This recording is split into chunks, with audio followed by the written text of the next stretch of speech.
Hi there, Steve. It's Guy at Rove Motorhomes. Hope you're very well and excited for the delivery of your beautiful Swift. So we're just going to send you a handover video or a couple of handover videos just to show me, tell me the bits around the motorhome so that you've got a good idea of what you're doing and how to use it. I'm just going to start here. So your fuel ignition key just into there, open that, and that's where you fill your diesel fuel up. Seat adjustment, so you do need to be sat in the seats, but you see these two levers here. The front lifts and drops the front section, you just use your weight accordingly to do that, and the back does the back, so you can get both higher or both lower or vice versa. The bonnet release is just there. Underneath here you've got a kit where you twist this will come out. This does detach off, but effectively in there it's just like a wheel brace kit where you've got stuff like a jack, possibly a towing eye, so that's in there. Under the bonnet, so top left just up here, that's your washer fluid for the windscreen wipers. If you want to top up oil at any point, that's just there. Dipstick is just below there. If you ever do need to jump start for whatever reason, the negative terminal point is just here. Your positive, if you just use a key, for example, pop it in there, this will pop up and the positive terminal's just there. As Charlie's just shown on the video, you've got invoice for your mechanical work, so any sort of servicing and whatnot is on there. But we have changed the belt. We do make a note just on the actual top of there, just so that there is a physical reminder if you do lose any invoices. So working our way round, freshwater fill up. So habitation key, open off, hose pipe in, fills that freshwater tank. If you do ever get an aqua roll, if you're off grid for example, you can pop this open, you've got access to 12 volt for a little bit of power if you're using the submersible pump. In terms of the water on the motorhome, obviously that's where you fill your fresh tank. Now you've got your 3 drain off points when you're winterizing to avoid any frozen pipes. Fresh release, waste release. There's 2 buttons inside just on the control panel to release those. And your third and final drain off point is for the boiler. As you can see, the flue's at the back end there, so underneath in that end lounge is likely to be that, but again we'll show you that when we work our way inside the vehicle. Your toilet cassette, so to release, you push this up, this pulls out, twist, cap off, empty in your designated spot. One thing to bear in mind, if you're pushing this up and it doesn't pull out, just be cautious that the trapdoor on the toilet is closed. These are your fridge appliance vents to keep everything breathable. Electric hookup is just here. Nice straightforward in and out job. That's your Truma boiler cover. So again, it's covered, it's breathable. You don't need to do anything with that. 1, 2, 3, 4 parking sensors. So you do have sensors in assistance to a rear mounted camera system. You have screws on there so you can adjust the angle should you want to do so. Bike rack, if you're going to use the bike rack, lift these up, undo there. This will drop flat. Tyres are attached here. These attached to the bodies of the bike. Coming further round, you've got your gas bottle storage. So you've got space in there for 2 bottles. When you take this off, you do need to have an adjustable spanner. Take it off, screw it back in. When you do put it back in, just make sure you give it a little nip to make sure that the seal's tight. When traveling, at the top here, this needs to be in the closed position. Again, when you want gas, you need to make sure it's in the open position. And that's it for the storage. You've got tie down points in there as well. There is an LED habitation light, which again can be controlled from the inside. And then finally, you do have your wind out canopy. Again, wind is inside. It's a T-bracket, which inserts into that end just there. Twist anti-clockwise, that will come out. You need to get it to a point where you're comfortable. You can reach and drop the outside legs. That'll take some pressure off of it, and then you can wind out further. The middle metal bars that come out, don't get them straight. There needs to always be a slight kink in them just to make it easy to get back in. But again, that's all tested and working perfectly fine. And that concludes the outside. So we're going to go inside. Charlie's just going to run through some of the bits on the inside for you, show you those drain off points and how to use your heating and hot water. Hi, Steve. Charlie with you here, and I'm going to start over the habitation door. First and foremost, door fly screen, all well and good. Perfect there if you're going up to Scotland with the Mozzies. We've got 2 switches here. So both of these are what Guy was mentioning on the outside. Freshwater, wastewater. To drain them off, quite literally, do that, and a solenoid valve is going to open that tap. and it just means we can drain the wastewater without even getting out of the motorhome. So a big bonus. I'm not going to click the fresh one on the video because I need my fresh in to show you some running water. Next one I'm going to get to is the control panel. So tap any button to wake the screen up and get it nice and bright. Up here tells us we're running off the leisure battery. This little sunshine here tells us we're charging off the solar. The lightning bolt just here tells us that the vehicle is plugged in on a mains hookup and that mains hookup is powered. Then we've got the time of day, and then this here just tells us our tank heaters are on, which is also saying down here. So I'm just going to turn off for the time being now. Underneath that, we've got the leisure battery voltage, or whichever battery is selected, said voltage. This bar here is telling us how much amps we're either drawing or charging on the battery. Because we've got all the lights on, heating, and the hot water's on, that's going to be drawing more than it is charging. So at the minute, we're about -3 amps, so we're using 3 amps of charge. Now, that's on the left where it says F, that's your fresh water levels. Now, this bar will go all the way up the left-hand side of the panel to show full, so we're down at the very last point. On the right, if I just tap this to wake up again, you'll see the W. That's your wastewater, which is showing at the minute completely empty. So that's what the screen shows you in general. I'm now going to work my way around the panel. So this, and this, all three of those are light switches. Every single one will control lights in the motorhome. The one below is your water pump on and off. So if I click it, the blue light will dim off and it will come on, shows the water pump is on. Now, only ever turn the water pump on if you've got fresh water in your tank, which can be seen on this screen here. On the right-hand side, we've got 4 more buttons. Now, these 3 are all navigation, so it's going to get us around the control panel, and this is what's going to turn the system off and on when you walk into the motorhome. So if I click down straight away, we're going to be cycling through this bottom bit here. So we've got the AC limit there, we've got internal temperatures, obviously shown on screen straight away. Click it again, then we can adjust the dimmer level. So if I click this arrow here, you'll see we've gone from 90 to 95, 95 to 100. And that dimmer level is these LED lights that are running around the vehicle. If I click up, down, heater settings, so I can go into the heater settings, offset the temperatures, and to do that, I click this button just here. System settings, so just for example, if I clicked into it, I can change the hour clock, I can change the minutes, the day, the date, the month, the year. We can turn the key beep on and off. We can change the backlit time from 30 seconds to a minute. LED time the exact same. Tank alarm, so what that is, at the minute it's on. So what it'll do is the minute this gets to this level, it's going to start beeping at us and telling us the water levels are either low or high in the fresh water tank. So we'll leave them on for you. Bluetooth pair, so you can set your phone to connect to this on the Swift Command app, so we can double check on our phone the status of the vehicle whilst we're away from it.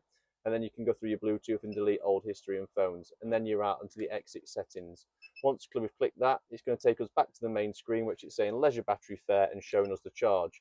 If I keep going down, it's going to tell us that the vehicle's charging and the solar charging.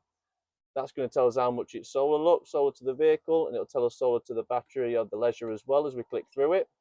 We can select the battery from vehicle and leisure by clicking this button just here, and you notice as I'm clicking it up at the top, this battery's got an L in it. I click it again, it now moves to a battery that's got a V in it, so we can always tell which battery we've got selected. And then we're back to the beginning, wherever you want to turn your tank heaters on or off. When they're off, the display goes away. When on, it comes back up. And then we're back to the beginning. So that's your control panel. To the left of that is your heating and hot water. Now again, tap to wake up. So at the minute, it's telling us we're plugged in and hooked up and that mains lead's powered. To wake it up, click the dial in. And the first one is a motorhome with a thermometer in, which is the air temperature. So if I click on that, I can actually spin the dial and precisely choose exactly what temperature I want the motorhome to be. So say if we select it to 22, that won't come on today because we've already checked on the control panel. The internal temperature is 22.8 degrees, and that's measured by the thermostat to the right of the switches. Now, so this heating system isn't even going to come on at that. But to turn it off, you twist it back all the way to off. But I'm going to leave it on for the sake of demonstration. Your next one is a bit of water with a thermometer in. So that's our water temperature. And you've got 3 settings. Eco is your 40 degrees hot water for washing pots. Hot is your 60 to 70 degrees hot water for showering. And boost is exactly the same as your hot setting. All it does is it boosts by borrowing power from the heating. So it gets it warmer quicker. Now, whatever I select, as you can see, it's changing above that black line. So if I keep it on hot, the next question is, what power source do you want to use? And each individual lightning bolt stands for 1 kilowatt. So mix 2 is gas and 2 kilowatts of electric. Mix 1 is gas and 1 kilowatt of electric. Gas is exactly what it says on the tin. So if you're wild camping, you just want the gas. And then if you're on a campsite, you've got either electric 1 or electric 2, depending on the amp of the hookup that you've got plugged into. If you go to a campsite, it's only a 6 amp plug-in, you want it on electric 1. If you've got the 14-16 amp plug-in, then you want it on electric 2. So it's going to get it there faster and quicker. And obviously you've already paid for the electric, so you might as well. Your next setting is your fan speed. So we've told it we want it 22 degrees warm air in here, but how fast do you want it fanning out, eco or high? And once you select it, you'll notice high lights up 2 fan blades, eco only lights up the 1. Down at the bottom, we've got 2 timers. We've got a standard timer where if I turn this now and click, 13 hours. These settings I've selected up here will now run for 13 hours, then switch off on their own. This is your daily event timer, of which I can select an absolute time, which I want these settings to come on every day using the motorhome while it's plugged in. In your settings down at the bottom here, you've got things like offsets for the internal and external temperatures. We can change the temperature from centigrade to Fahrenheit. We can change the brightness of the display, the hour clock we wish to use, what language we read in, and we can also reset the panel right at the very end. To reset, I need you to click it once and click it again. And that is now going to reset the panel. So if you ever run out of gas, you'll need to reset it just like that before you put your new bottle on and get that going. Just over here is your carbon monoxide and smoke detector. Into the kitchen, you've got your microwave, which if you just click start and go, I'll be honest, Steve, that's all I know about microwaves. I just click start and go, 30 seconds at a time, stop and cancel, open the door when you're ready, and we can adjust the power on there as well. One important thing, always take your microwave plate out while traveling. Onto the hob top then, we use the igniter just here, and we can get all the hobs lit just as you used to at home, exactly the same as the hob top you will have in your own kitchen unless you've got an induction hob. They all run nice and fine. None of these 3 will work if this glass screen is not retracted all the way back. What I'll do next, I'm just going to head down into the oven grill combi, and we're going to first light the oven. So if we go to the left, and if you just look at the back of the oven there, you'll see the oven is nice and lit.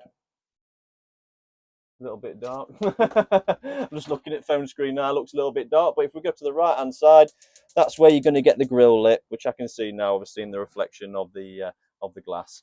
But that's that. So that's how to work your oven, hob and your grill. Underneath you've got adequate storage, and down at the bottom you've got more storage with all your hose in the back as well. So just be careful with your hose being there. Going into the back, you don't want to damage that by pushing pots and pans too far in, essentially. So just make sure we're very careful with that. To turn, you've got 2 sockets just here, sorry. They will be powered when the vehicle's plugged in and when the vehicle is plugged in alone. Next to your microwave, you've got a little plug-in up at the top, which is how we isolate it. It's switched and we can unplug it, so if you wanted to, it is a removable microwave. We've got running water coming through on the hot side and also on the cold side. I don't think you'll be able to see it with the quality of camera, but we've got steam coming off of here for the hot water. If you'd come for the handover, I'd have you wafting your fingers underneath it so you can feel the temperature, but the steam coming off there, and if I go around to the cold side, then it switches over, the steam goes, and we've got cool water. Underneath here, we've got a double fold-out door where your draining board resides, along with your cutlery drawer and 3 major gas taps. Now, you won't need to do anything with these gas taps, but for engineers, they may do in the future. And that's going to isolate 3 things: your hob, your oven, and your fridge right behind me. Into the cupboards at the back, we've got nothing but storage high level on the near side, nothing but storage on the back side, and nothing but storage on the off side. Whilst we are on the offside, I'm just going to pull up these cushions, as when Guy was speaking outside, he mentioned obviously about draining off the fresh water and the wastewater. He did also mention that when we're done with the motorhome, every time we need to be taking the water out of the boiler as well. And to do so, I need you to lift this panel up here and get underneath. You've got your boiler, which is just over there. I'm going to have to remove some more cushions, I believe, to get to the actual boiler drain valve, because I think it could be in the back corner of this one. So we're just going to remove the cushion completely, and that's going to gain us access towards that boiler much better. We can lift this panel up, have a see if it's just here, look. So this here is your boiler drain valve. As it is closed, and that is open, as you can hear. So every time we're done using the motorhome, I need you to lift it in the vertical position. Once it's drained, I need you to return it back to the horizontal position. This here is just your 3-way stage battery charger. You don't need to touch that.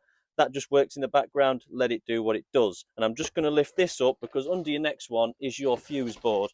Now, this isn't just the fuse board for your 12-volt system, but also your 240-volt system. So absolutely everything from the charger down to the fridge. I think I may have put that in wrong. We'll sort that out later, Guy, won't we? Get that one out of the way. So underneath here, if I remove this off altogether, you've now got your Sergeant power supply unit fuse board. On the left hand side, you've got all your 12 volt inline fuses for everything 12 volt.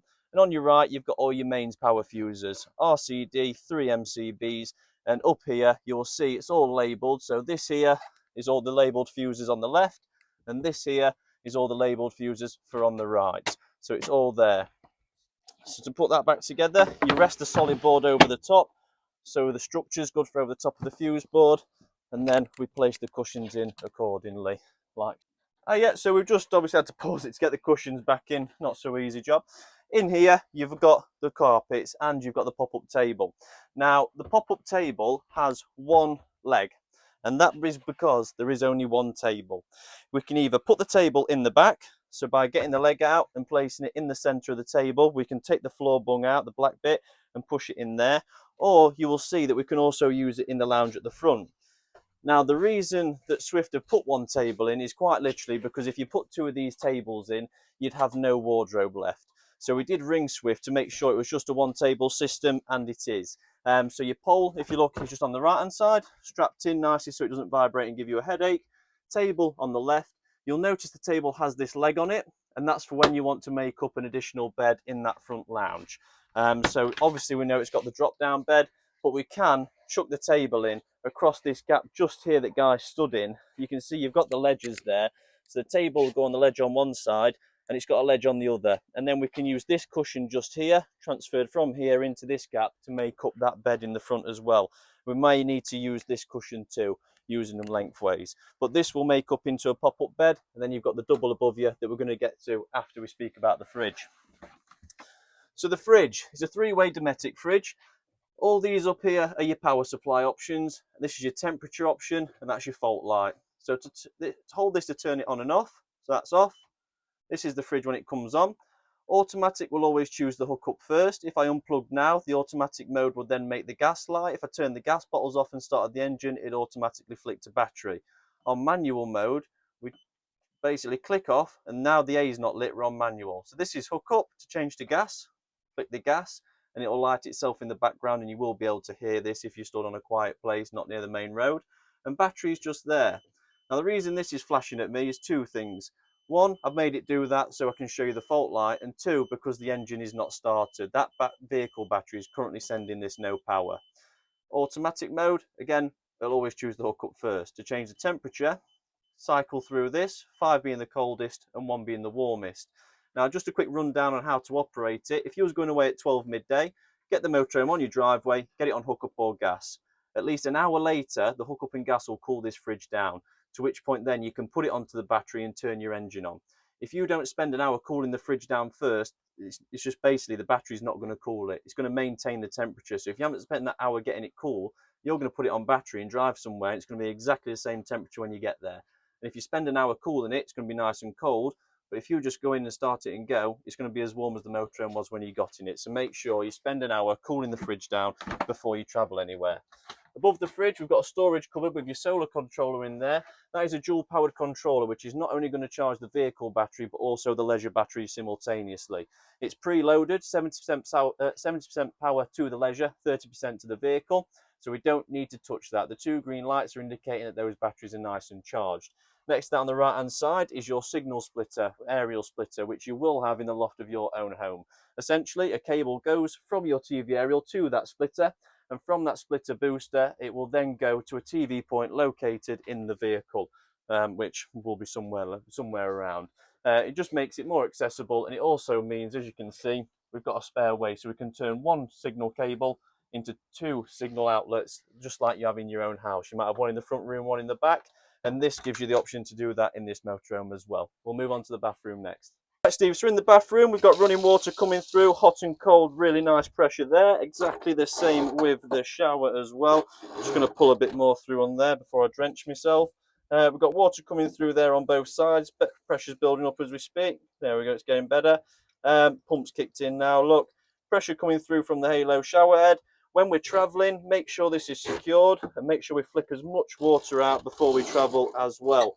That should sit up in there quite nicely, and drop it down, tighten it up, make sure it doesn't move anywhere to get them drips out. On this side, we've got the cassette toilet. Now, the pump flush is the blue button on the back. In order for this pump to work, you need the pump turned on your control panel. And then when you want to open the trapdoor at the bottom, there's a grey lever that we simply push towards the rear lounge and close back off. The seat swivels for comfort, and this light comes on when you need to empty your toilet cassette. Adequate storage up at the top, perfect for all your shampoo bottles and everything else. So we've just come out washroom, now we're on the drop down bed. Now, I know you've seen the vehicle, it's nice and easy to do. We push the button in and we pull down. So what we're going to do, we're going to take the left hand to use the button, the right hand on the rail, and pull the bed down into position. We then want to use the ladder to put onto here and here for access. And we've also got a safety net underneath with the relevant pieces up here so we can tie it up nice and strong to stop people falling out. This is where we're going to store your awning wind out tool. As it is a long tool, it fits perfectly up here. This bed can be left dressed up with the bedding on, everything, you name it. And when you're done, push the button back in, simply get your hand under and lift that back up to the ceiling, and it's out the way. And just whilst we are here, this is the TV point that is connected to the signal booster in the wardrobe. So we can put a telly on here. We've got 12 volt and 230. All these sockets work off the battery. All those work off your 230 volt when you're plugged in.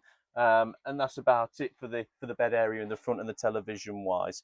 We really hope you enjoy the motorhome, Steve. It's been a pleasure working with you so far. I know that you've had the Scorpion tracker system fitted.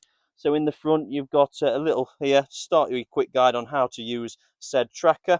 And that's all been fitted and sorted. I know they're coming over to you as well to add something to it to turn it into the S5 Plus. So expect that along the way. The reverse camera, you can turn it off and on with the button just here. It's got the brand new film still on it. It will turn on it by itself, but if it gets a little bit bright in the evening times when you're driving on the motorways, just tap this off button down at the bottom and it will turn off. But that is powered off of the vehicle battery, so that will not come on whilst we're hooked up. We do need the ignition on. I just need to run over ever so quickly this front blind as well. Tilt the mirror forward, pinch in the gap and pull from one side, pinch and pull from the other, and a magnetic strip is then going to hold these together. Now you just need to make sure when you're doing this that you're doing it in a way that the cable doesn't get trapped, and then they're going to hold each other just like so, providing you that additional privacy. The side windows both have press studs on for press stud thermal screen covers. Now the benefit of them having the thermal screen covers as well is going to reduce humidity on the windscreen. This just here, not many people know or dare use. 4 fingers behind the latch at the front. Pull the whole lot forward. Lever on the left, you can put a phone in. Hold the lever down. If it's up, it locks it. Hold it down, we can raise that and we can put things in as Apple CarPlay monitors, tablets and things like that, so we can get live traffic updates on sat-nav. To return it back down, click it down. In the top here, there's a vent that's linked to your air system. So if you've got the aircon on freezing cold, this box is going to be freezing cold, so it can be used as a cab cool box. To swivel the driver's seat, you've got a lever just here, which I want you to pull towards the centre walkway, and quite literally, the chair will swivel. It will not lock in any other direction other than forwards. And the cruise control, just so you know, very last thing whilst we're in the cab, turn it on by doing this. Turn it off by returning at the centre. To set the speed, push it up and a light will follow your speedo around to select your speed. If you twist it down, that's your speed limiter. Same rules apply, push up and down to select your speed.